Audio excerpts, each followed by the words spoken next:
What sets apart the Toyota Innova Zenix from the typical Innova that you see on the road is that Zenix siya. Zenix siya! Nagets nyo ba yung joke? Mukhang hindi eh. Anyway, let's drive this car. Ayan, bukod sa nabanggit ko kanina na this is an Innova Zenix, para sa akin, this is different from the typical Innovas that you see on the road. Kasi, para sa akin, it drives better, it feels better, and it's more comfortable. Para sa akin, it drives better, feels better, right? And more refined. At syempre, hindi mawawala ang comfort. Para sa Innova Zenix, meron kang two options for the powertrain. You have the 2-liter naturally aspirated gasoline engine and also the 2-liter gas hybrid. What we are driving right now is the gas hybrid variant, which has the M20A engine. Now, the M20A is specifically made for the new TNGA models ng Toyota. And para sa akin, napansin ko yung engine mas refined this time. It's not the same as the ones that you see sa Corolla Cross or maybe sa Corolla Altis Hybrid. For me, the engine is more refined and the sound is, you know, it's distinct, no? Yun yung napansin ko dito sa kotse na to. Okay, ano pa bang difference ng Innova kumpara sa Innova Zenix? The Zenix is a front-wheel drive vehicle because the Innova is a rear-wheel drive.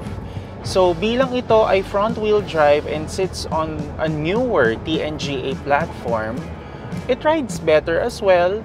And alam mo, the body roll is there pero mapagbibigyan mo because at the end of the day, this is a family vehicle. Hindi naman ito GR Yaris, hindi pa. Now, the Innova, Hilux, and Fortuner sits on a IMV platform, no? Kumbaga truck-based. Pero ito, unibody. Kaya, hindi siya matagtag, 'di ba? Hindi kagaganyan-ganyan, 'di ba? Kasi yung Hilux na drive ko, gumaganon-ganon ako eh. Parang kahit 'di ba? Kahit planted yung road, gaganon-ganon ka. Dito hindi, no? So, this sits on a more refined platform which is the TNGA.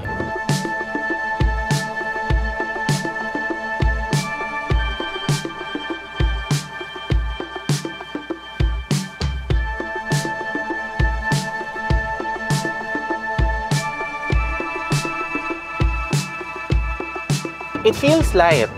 Ang gaan-dali ng sasakyan na ito. At saka alam niyo, pansin ko, madali siyang imaniobra.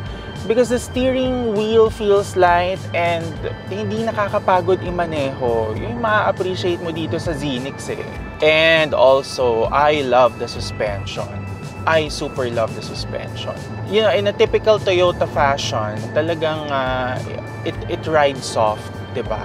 You will barely feel the road imperfections and bumps, and it's so quiet. Perfect combination talaga to. And alam niyo, what I appreciate here sa car na ito is the space, 'di ba? Captain seats ka sa likuran. O wala kang budget mag-Alphard, mag-Innova Zenix ka. May captain seats ka pa. And ngayon naman pag-usapan natin yung interior.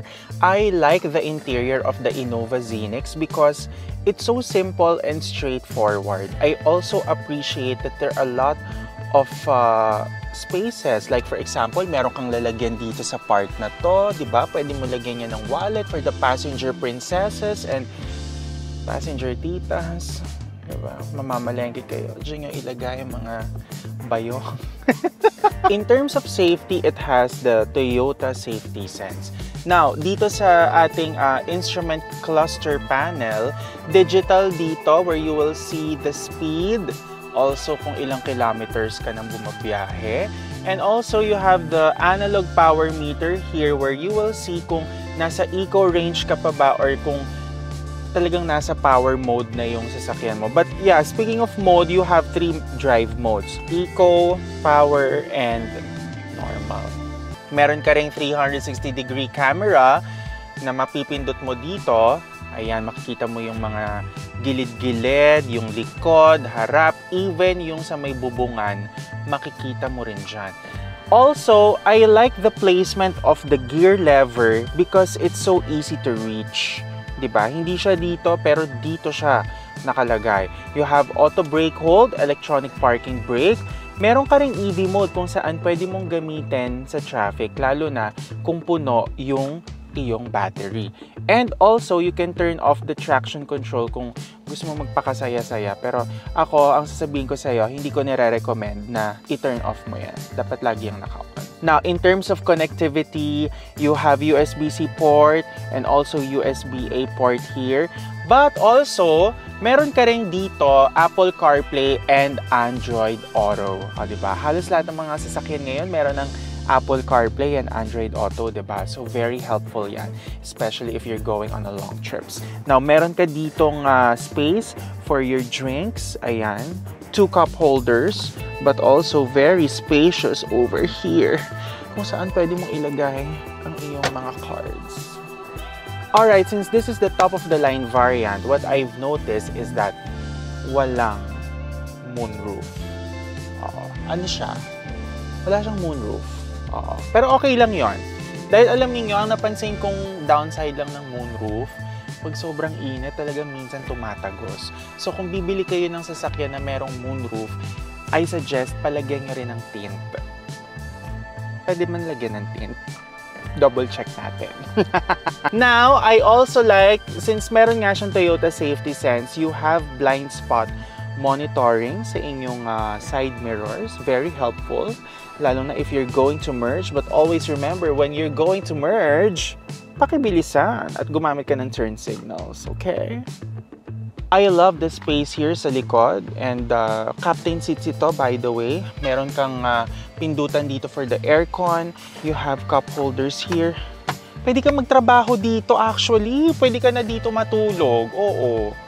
Ang saya rito Kaya sabi ko sa inyo, the Innova Zenix speaks to a different target market indeed. Hindi siya yung market ng Innova or ng Toyota Race. It's really different, no?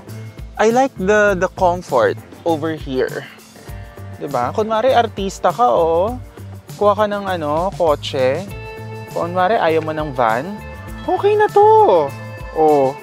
Ko-control mo pa dito yung mga eme. Ayan pwede ka magpa-manicure, pedicure. I'm sure some of you will miss the grunt and torque of a diesel-powered engine, but let's save that for the Innova because the Zenix is built different, no? It's different because it's built for fuel economy and for comfort. So for a typical buyer like you, marami kang options, 'di ba? You want to go for the diesel Innova? Meron 'yan, 'di ba? Gusto mo ng top-of-the-line variant? Meron din si Innova. But if you want to feel and look different on the road, maybe the Innova Zenix is for you. So, if you are looking for a practical, but also fuel-efficient and reliable, but you're also going to love the comfort, maybe the Toyota Innova Zenix is for you. Pang-otits, pang-tita, pang sundo. Thank you for watching.